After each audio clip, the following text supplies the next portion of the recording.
ನಮಸ್ಕಾರ. ಇವತ್ತು ನಾನು ನಿಮಗೆ ಕರ್ಕೊಂಬಂದಿರೋದು ಲಕ್ಷ್ಮೇಶ್ವರದಲ್ಲಿರುವಂತಹ ಒಂದು ಪುರಾತನ ಬಸದಿಗೆ. ಇದೀಗ ನೀವು ನೋಡ್ತಾ ಇರೋದು ಹೆಬ್ಬಾಗಿಲು, ಹಳೆಯ ಕಾಲದ ಹೆಬ್ಬಾಗಿಲು. ನೀವು ವೀಕ್ಷಿಸ್ತಾ ಇದ್ದರೆ ಇಲ್ಲಿ ಗೊತ್ತಾಗುತ್ತೆ ಇದರ ಅಗಾಧತೆ ಏನಪ್ಪ ಅಂತ ನೀವು ನೋಡ್ಬೋದು. ಈ ಹೆಬ್ಬಾಗಿಲಿಂದ ನಾವು ಒಳಗೆ ಹೋದಾಗ ಅದೋ ಅಲ್ಲಿ ದೂರದಲ್ಲಿ ನಿಮಗೆ ಕಾಣಿಸ್ತಾ ಇದೆಯಲ್ಲ, ಅದೇ ನೇಮಿನಾಥ ತೀರ್ಥಂಕರದ 5 ಮತ್ತು 6ನೇ ಶತಮಾನದ ಬಸದಿ ಅಂತ ಹೇಳ್ತಾರೆ. ಅಲ್ಲಿಗೆ ಹೋಗೋದಕ್ಕೆ ಒಂದು ಅರ್ಧ ಕಿಲೋಮೀಟರ್ ದೂರ ಇದೆ. ಈ ಹೆಬ್ಬಾಗಿಲಿನಿಂದ ಆ ದೇವಾಲಯಕ್ಕೆ ಇಷ್ಟು ದೂರದ ಹಾದಿ ಇದೆ ಅಂದರೆ ಇದರ ಸುತ್ತಲಿನ ವ್ಯಾಪ್ತಿ ಮುಂಚೆ ಎಷ್ಟಿದ್ದಿರಬಹುದು ಅಂತ ನೀವು ಒಂದು ಊಹೆ ಮಾಡ್ಕೋಬೇಕಾಗುತ್ತೆ ಇಲ್ಲಿ. ಯಾಕಪ್ಪ ಅಂದರೆ ಈ ದೇವಾಲಯ 5-6ನೇ ಶತಮಾನದ್ದು. ಅಂದರೆ ಆಗಿನ ಕಾಲದಲ್ಲಿ ಈ ಲಕ್ಷ್ಮೇಶ್ವರದ ಭಾಗದಲ್ಲಿ ಆಡಳಿತ ನಡೆಸ್ತಿದ್ದವರು ನನ್ನ ಪ್ರಕಾರ ಕದಂಬರು ಅಥವಾ ಕಲ್ಯಾಣಿ ಚಾಲುಕ್ಯರಿರಬಹುದು. ಯಾರಪ್ಪ ಅಂದರೆ ಇಮ್ಮಡಿ ಪುಲಕೇಶಿ ಹಾಗೂ ಅವರ ಮಕ್ಕಳು ಮತ್ತು ನೃಪತುಂಗ, ಅಮೋಘ ವರ್ಷ, ಇವರ ಕಾಲದ ಘಟ್ಟದಲ್ಲಿ ಇದು ಕಟ್ಟಿರ್ಬೋದು. ಇದೀಗ ನೀವು ನೋಡ್ತಾ ಇದ್ದೀರಾ ನಾಮಫಲಕ ಶಂಖ ಬಸದಿ ಅಂತ ಇದಕ್ಕೆ ಹೆಸರನ್ನು ಇಟ್ಟಿದ್ದಾರೆ. ಇದೀಗ ನೀವು ಹೆಬ್ಬಾಗಿಲ ಮೇಲೆ ತೀರ್ಥಂಕರರ ಒಂದು ಕೆತ್ತನೆಯನ್ನು ನೋಡ್ತಾ ಇದ್ದೀರಾ. ಒಳಗಡೆ ಹೋದರೆ ಬಹಳಷ್ಟು ಲಿಪಿಗಳು ಅಲ್ಲಿ ಕೆತ್ತನೆ ಸಿಗುತ್ತೆ. ಇಲ್ಲಿ ಯಾರು ಯಾರಿಗೆ ದಾನ ಕೊಟ್ಟಿದ್ದು, ದತ್ತಿಗಳು ಮತ್ತು ಈ ದೇವಾಲಯ ಅಥವಾ ಬಸದಿಯ ಒಂದು ನಿರ್ವಹಣೆಗೋಸ್ಕರ ಯಾರು ಎಷ್ಟು ದಾನ ಕೊಟ್ಟಿದ್ದಿರಬಹುದು ಅನ್ನೋದ್ರ ಬಗ್ಗೆ ಒಂದು ದಾಖಲೆಗಳನ್ನು ಸಹ ನಾವು ನೋಡ್ಬೋದು. ಇಲ್ಲಿ ಮೂಲತಃ ಕಾಣಸಿಗೋದು ಒಂದು ವಿಶೇಷವಾದ ಆಕೃತಿ ಏನಪ್ಪ ಅಂದರೆ ಈಗ ನೋಡ್ತಾ ಇದ್ದೀರಾ ಸಹಸ್ರಕೂಟ ಜಿನಬಿಂಬ. ತೀರ್ಥಂಕರರು 4 ದಿಕ್ಕಿನಲ್ಲಿ ಇದ್ದು ನೋಡುತ್ತಿರುವಂತಹ ಒಂದು ಈ ವಿಶೇಷವಾದ ಕೆತ್ತನೆ ಬಂದ್ಬಿಟ್ಟು 2 ಕಡೆ ನೋಡಲು ಸಿಗುತ್ತೆ. ಒಂದು ಇಲ್ಲಿ, ಅದು ಅತಿ ದೊಡ್ಡದಾದ ಒಂದು ಕೆತ್ತನೆ. ಮತ್ತೊಂದು ಅರಸೀಕೆರೆಯಲ್ಲಿ ನಿಮಗೆ ನೋಡಲು ಸಿಗುತ್ತೆ. ಸಹಸ್ರಕೂಟ ಜಿನಬಿಂಬ ಅಥವಾ ಜಿನಪ್ರತಿಮೆ ಅಂತ ಇದನ್ನು ಕರೀತಾರೆ. ಈ ದೇವಾಲಯ ಶಂಖ ಬಸದಿ ಎಂಬ ಹೆಸರು ಬಂದಿದ್ದಕ್ಕೆ ಕಾರಣ 22ನೇ ಜೈನ ತೀರ್ಥಂಕರ ಶಂಖ ಜಿನೇಂದ್ರ ಅಂದರೆ ನೇಮಿನಾಥನ ಒಂದು ಚಿಹ್ನೆ ಬಂದ್ಬಿಟ್ಟು ಶಂಖ. ಈ ಜೈನ ಬಸದಿ ಪ್ರಧಾನ ದೇವರು ಬಂದು ನೇಮಿನಾಥರಾಗಿದ್ದಾರೆ. ಏಕೆಂದರೆ ಈ ದೇವಾಲಯವು ಕಾಯೋತ್ಸರ್ಗ ಭಂಗಿಯಲ್ಲಿ ದೊಡ್ಡ ಶಂಖದ ಮೇಲೆ ನಿಂತಿರುವ ನೇಮಿನಾಥನ ಚಿತ್ರದಿಂದ ತನ್ನ ಹೆಸರನ್ನು ಪಡೆದಿದೆ ಅಂತ ಇತಿಹಾಸಕಾರರು ಹೇಳ್ತಾರೆ. ಬಸದಿಯ ಗರ್ಭಗೃಹ, ಒಳಗಿನ ಗರ್ಭಗೃಹ, ದೊಡ್ಡ ಅರ್ಧ ಮಂಟಪ ಮತ್ತು ದೊಡ್ಡ ಮಹಾಮಂಟಪ, ಈ 3 ರಂಗಮಂಟಪ ಇಲ್ಲಿ ನೋಡಲು ಸಿಗುತ್ತದೆ. ಇದೀಗ ನೀವು ನೋಡ್ತಾ ಇರೋದು ಪದ್ಮಾವತಿ ಅಮ್ಮನವರ ಮೂರ್ತಿನ. ಪಕ್ಕದಲ್ಲೇ ಬೇರೆ ಬೇರೆ ವಿಗ್ರಹಗಳನ್ನು ನೀವು ನೋಡ್ಬೋದು. ಅಲ್ಲಿ ಕುದುರೆ ಮೇಲೆ ಕೂತಿರುವಂಥ ರಾಜನ ಒಂದು ಕೆತ್ತನೆಯನ್ನು ನೋಡ್ತಾ ಇದ್ದೀರಾ.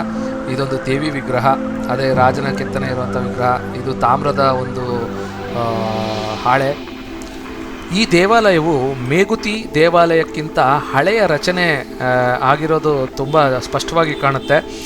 ಲಕ್ಷ್ಮೇಶ್ವರದಲ್ಲಿರುವಂತಹ ಈ ಶಂಖ ಬಸದಿ ಬಂದು ನೇಮಿನಾಥ ತೀರ್ಥಂಕರಿಗೆ ಸಮರ್ಪಿತವಾಗಿದೆ. ಅನೇಕ ಶಾಸನಗಳು ಇಲ್ಲಿರುವ ಪ್ರಕಾರ ಇದು ಪ್ರಮುಖ ಜಿನಾಲಯವಾಗಿತ್ತು ಹಾಗೂ ಪುಲಕೇಶಿಯ ಸಾಮಂತ ಸೆಂಡ್ರಕ ದುರ್ಗಾಶಕ್ತಿ ಈ ದೇವಾಲಯಕ್ಕೆ ಉಡುಗೊರೆಯನ್ನು ನೀಡಿದ್ದಾನೆ ಅಂತ ಈ ಶಾಸನಗಳಲ್ಲಿ ಹೇಳಲಾಗಿದೆ. ಒಂದು ಶಾಸನವಿದೆ ಈ ಶಂಖ ಬಸದಿಯಲ್ಲಿ. ಅದು ದೇವಾಲಯವು ಕ್ರಿಸ್ತಶಕ ಪುಲಕೇಶಿ 2ರಿಂದ ದಾನಗಳನ್ನು ಪಡೆದಿದೆ ಎಂದು ಉಲ್ಲೇಖಿಸುತ್ತದೆ.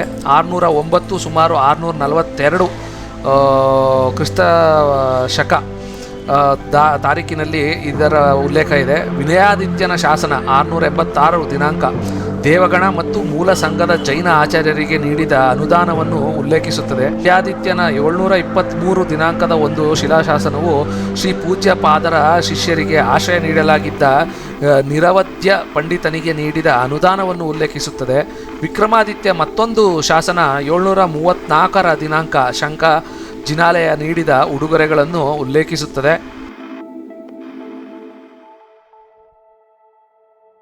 ಮೂರು ಪ್ರವೇಶ ದ್ವಾರಗಳನ್ನು ಹೊಂದಿದೆ. 3 ದಿಕ್ಕಿನಲ್ಲಿ ಸಹ ನಾವು ಇದಕ್ಕೆ ಪ್ರವೇಶ ಮಾಡಬಹುದು, ದಕ್ಷಿಣ, ಉತ್ತರ ಮತ್ತು ಪಶ್ಚಿಮ ಭಾಗಗಳಿಂದ. ಹಾಗೆ ಇಲ್ಲಿ 3 ಚತುರ್ಮುಖ ವ್ಯಕ್ತಿಗಳನ್ನು ಹೊತ್ತ ಚತುರ್ಮುಖ 4 ಮುಖದ ರಚನೆಯನ್ನು ಹೊಂದಿರುವಂತಹ ವಿಗ್ರಹಗಳನ್ನು ನಾವು ನೋಡ್ಬೋದು. ದೇವಾಲಯದ ಶಿಖರವನ್ನು ರೇಖಾನಗರ ಶೈಲಿಯಲ್ಲಿ ನಿರ್ಮಿಸಲಾಗಿದೆ.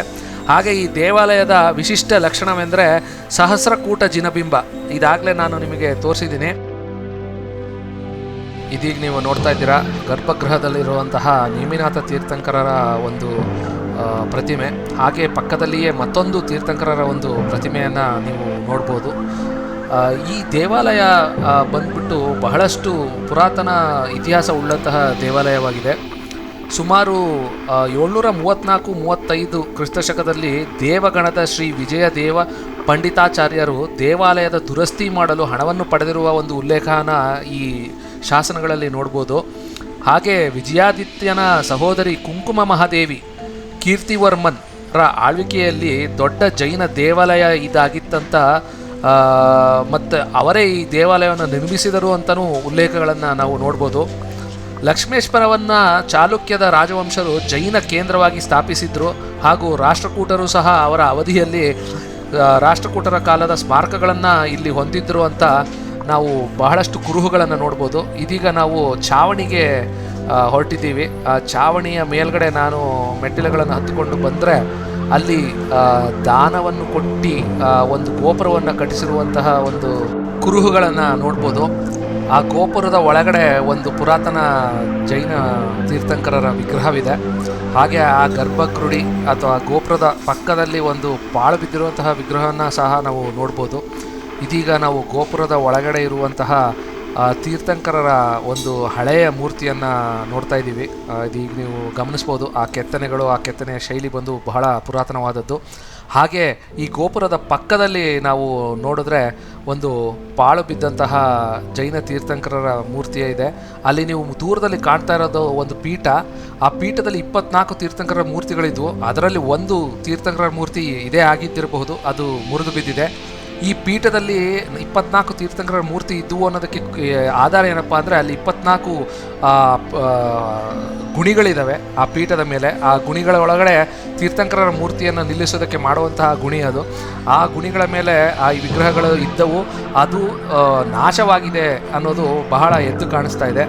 ಈ ಪುರಾತನರ ಜೊತೆಗೆ ಮಾತಾಡಿದಾಗ ಇಲ್ಲಿ ಅದನ್ನು ಮತ್ತೆ ಮರುಸೃಷ್ಟಿ ಮಾಡುವ ಬಗ್ಗೆ ಮಾತುಕತೆಗಳು ನಡೀತಾ ಇದ್ದಾವೆ. ಹಾಗೆ ಅಲ್ಲಿ 24 ತೀರ್ಥಂಕರರ ಪ್ರತಿಷ್ಠಾಪನೆ ಸದ್ಯದರಲ್ಲೇ ಆಗಲಿದೆ ಅನ್ನೋದನ್ನು ಅವರು ವಿವರಿಸಿದ್ರು. ಈಗ ನಾವು ನೋಡ್ತಾ ಇರೋದು ದೇವಸ್ಥಾನ ಅಥವಾ ಬಸದಿಯ ಹೊರಾಂಗಣ ದೃಶ್ಯವನ್ನು, ಒಂದು ವಿಹಂಗಮ ನೋಟ ಅಂತಲೇ ಹೇಳ್ಬೋದು.